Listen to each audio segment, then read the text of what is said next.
Buenos días, me llamo Patricia Ruiz Álvarez, pertenezco a la Universidad de Salamanca y traigo una propuesta de aplicación en el aula que se denomina Didáctica y Tecnología, explorando el sesgo de género en los textos antiguos mediante la IA en el aula. Considero, en el siglo XXI en el que estamos, que el uso de la inteligencia artificial puede ser una herramienta muy interesante para ser implementada en las aulas educativas en varios niveles y en este caso en concreto es importante para estudiar historia. En particular nos interesa también abordar el caso de los estudios de género, el papel de la mujer a lo largo de la historia. Hemos visto cómo mediante esta práctica que proponemos el uso de la inteligencia artificial puede detectar y revisar sesgos de género que hagan a los alumnos reflexionar de manera crítica en cómo se aborda el papel de la mujer a lo largo de la historia. En este caso en concreto, analizando un caso de historia antigua. El uso de la inteligencia artificial no solo optimiza el proceso de enseñanza-aprendizaje, sino que también nos impulsa hacia una reflexión profunda de cómo el género ha construido, ha influido en el conocimiento histórico y también en los conceptos y en los valores que tenemos en nuestra sociedad actual. Por lo tanto, vamos a analizar de manera crítica cómo va a ser esos lenguajes, esos LLM, Large Language Models, para ver cómo se producen, cómo se reproducen y cómo afectan a mejorar la interpretación y el estudio propio de la historia. El estado de la cuestión debemos de retrotraernos hacia mediados del siglo pasado, cuando se crea la inteligencia artificial. En un primer momento, por supuesto, sin ningún tipo de fin educativo, pero paulatinamente se desarrollan nuevas herramientas, nuevos algoritmos que permiten ser aplicados en el ámbito de la educación, como es el caso de Zhang en 1995. Es cierto que, sobre todo en los últimos 5 años, el uso de la IA en el aula, mediante también recientemente estos 3 últimos años con la herramienta gratuita del ChatGPT, pues ha impulsado mucho que en distintas asignaturas, distintos niveles, se utilice incluso también a título individual los alumnos esta inteligencia artificial. Son escasos en particular los estudios que abordan o que presentan los resultados de cómo ha sido esa implementación de la IA, en particular para el estudio de la historia antigua. Si es cierto que tenemos algún caso particular, entre ellos podríamos destacar de hace un par de años el proyecto de Díaz y Chapinal, pero también en general sobre historia son numerosos los ejemplos que tenemos. Y cabe citar el caso de Pingos como un estudio del 2023 que aborda un montón de mini proyectos que se han desarrollado a nivel internacional en países de Latinoamérica y de Europa, poniendo ejemplificaciones del uso de la inteligencia artificial en la historia, pero a lo largo de diversas etapas cronológicas. La metodología que nosotros queremos proponer hoy es realizar análisis comparativos, es decir, cómo el alumno aborda un texto clásico, puede ser un texto griego, un texto romano, de autor romano, cómo lo aborda, cómo lo entiende y lo analiza, por supuesto mediante la guionización del docente, y cómo posteriormente la inteligencia artificial haría ese mismo trabajo, haría ese mismo ejercicio de reflexión, de análisis y de pensamiento. Es ahí donde vamos a ver que existe una serie de diferencias interpretativas. Es decir, el objetivo principal es que el alumno no utilice la inteligencia artificial sin sentido alguno, que conozca las limitaciones y que mismamente desarrolle un análisis de pensamiento crítico que, en este caso en concreto para esta actividad, pueda permitir encontrar sesgos de género. Al analizar textos que van a versar sobre mujeres, en este caso ponemos el ejemplo de una mujer romana, vamos también a potenciar el conocimiento de figuras femeninas a lo largo de la historia. Si ahora mismo de manera inicial preguntáramos en el aula cuántos hombres del mundo romano, nombres de hombres romanos conocemos, seguro que mucha gente podría decir Julio César, Augusto, podría decir un sinfín de nombres. Ahora si preguntamos cuántas mujeres romanas podéis mencionar, quizás ahí el cómputo se reduce notablemente y no serían tantas, por supuesto, como el caso de los hombres. En cuanto a qué lectura seleccionar, bueno, eso es un poco el criterio de cada docente en función de cómo quiere orientar su práctica, pero afortunadamente para el caso de la historia antigua son numerosas las fuentes que podemos seleccionar. Tenemos numerosos textos escritos que casualmente también son abordados desde una visión masculina escrita por hombres. Séneca, Cicerón, Julio César, Sófocles, Hesíodo y Homero en el caso del mundo griego. Tendríamos un sinfín de autores y en cambio muy pocas autoras. Por lo tanto, como decimos, el docente debe de seleccionar la figura femenina que quiera analizar. Nosotros hemos elegido el caso de Cornelia. Cornelia vive en el siglo II a.C., es la madre de los afamados políticos, los hermanos Graco, y veremos por qué es conocida, si por su papel de madre o por algo más. Esa es un poco la idea de dar a conocer nuevas figuras históricas, en este caso femeninas. ¿Qué es lo que tratamos? Bueno, pues invitar a leer textos de fuentes primarias, es decir, la historia debe ser estudiada por fuentes primarias, en este caso textos originales escritos en esos siglos del mundo antiguo, reflexionar sobre lo que nos dicen, tener una visión crítica, entender el texto y gracias a ello hacer nuestra construcción del conocimiento histórico. A posterior, complementamos con la idea de integrar el uso de la IA y ver qué más nos puede aportar para complementar y mejorar nuestro estudio y nuestro conocimiento. Tenemos seleccionado para esta práctica un total de 10 textos de distintos autores clásicos que nos hablan sobre Cornelia. En concreto, bueno, ahí tenemos en la parte de abajo en azul alguno pequeñito, breve, en donde podemos destacar pues de Cicerón, Valerio Máximo, Plutarco, Aulo Gelio.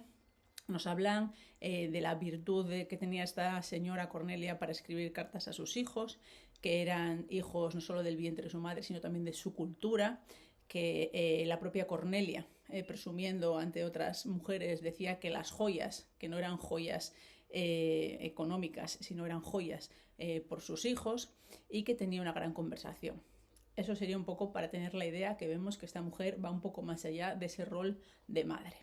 Y el texto principal para hacer la comparativa en esta práctica es ese que tenemos en la parte superior de Plutarco, de esas vidas paralelas, en el que nos dice: más adelante, cuando le erigieron una estatua de bronce, escribieron sobre ella: Cornelia, madre de los Graco.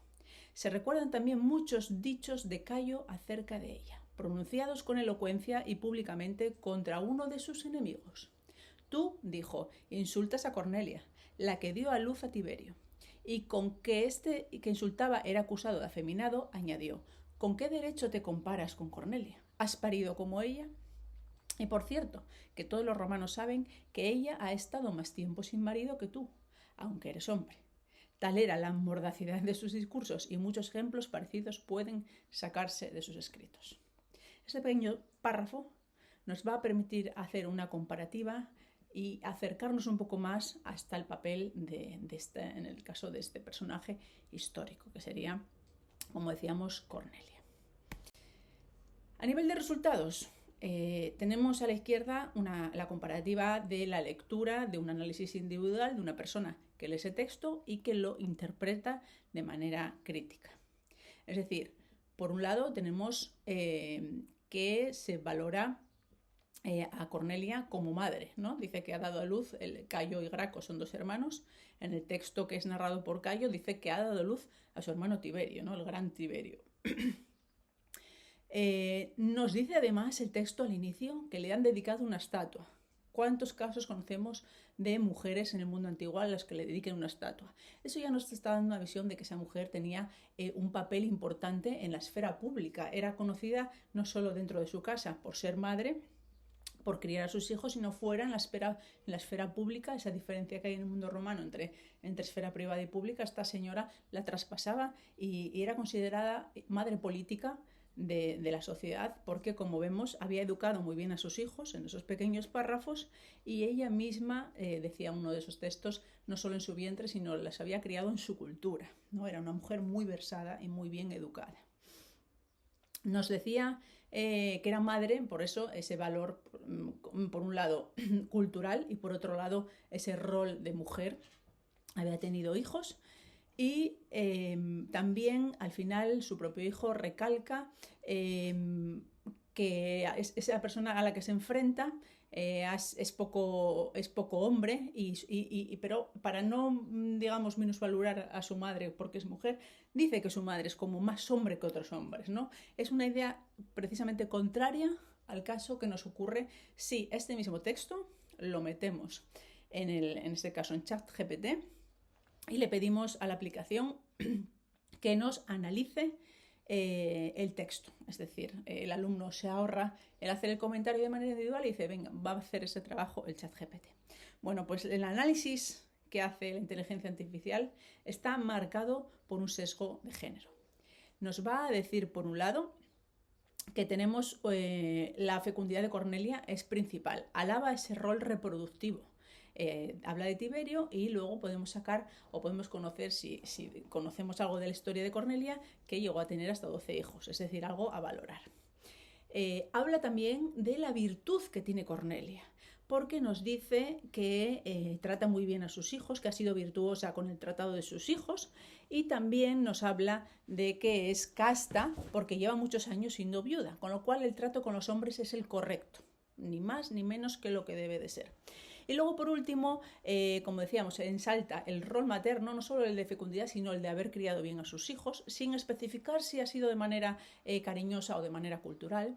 Y por último, esa humillación que decíamos al final que hace al adversario, ese personaje que critica a su madre, en este caso la inteligencia artificial lo analiza con una feminización despectiva, es decir, está diciendo que ese personaje es más femenino. En cambio, en el análisis individual que podemos hacer, la percepción que nos da es que recalca la valentía y que es más hombre, ¿no? Es decir, recalcamos el papel del hombre y no criticamos la feminización como algo malo. Podemos ver que el problema que tiene la inteligencia artificial es que no corrige automáticamente el sesgo histórico. A menos que explícitamente enseñemos a la herramienta a que eso debe ser así, somos nosotros como seres humanos los que tenemos que tener esa capacidad para entender esa diferencia.